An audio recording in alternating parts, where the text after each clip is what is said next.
காங்கிரஸ் கட்சி ஆளும் கர்நாடக மாநிலம் பெங்களூரில் உள்ள பரப்பன அக்ரஹார சிறையில் இருந்து வெளிவந்த அதிர்ச்சி காட்சிதான் இது.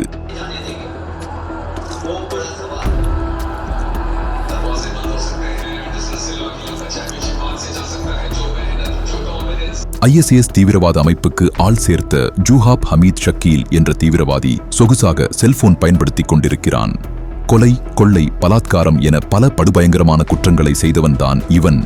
இவன் மட்டுமல்ல, பல குற்ற வழக்குகளில் தொடர்புடைய கொடூர குற்றவாளிகள் காங்கிரஸ் கட்சி ஆளும் கர்நாடக மாநிலத்தில் உள்ள பரப்பன அக்ரஹார சிறையில் டிவி, செல்போன், சிகரெட் என சொகுசு வாழ்க்கை வாழ்ந்து கொண்டிருக்கின்றனர்.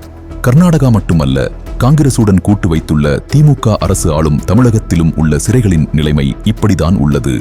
குற்றம் செய்த குற்றவாளிகள் சிறையில் தண்டனை அனுபவித்து தங்கள் தவறை உணர்ந்து வெளியே வர வேண்டும். ஆனால் இண்டி கூட்டணி ஆளும் மாநிலங்களில் உள்ள சிறையில் குற்றவாளிகள் வெளியே இருப்பதை விட சிறையில்தான் சொகுசாக வாழ்கின்றனர். தமிழ்நாடு, கர்நாடகா மாநிலங்களில் சட்டம் ஒழுங்கு சந்திசிரிப்பதற்கு இதுதான் முக்கிய காரணம்.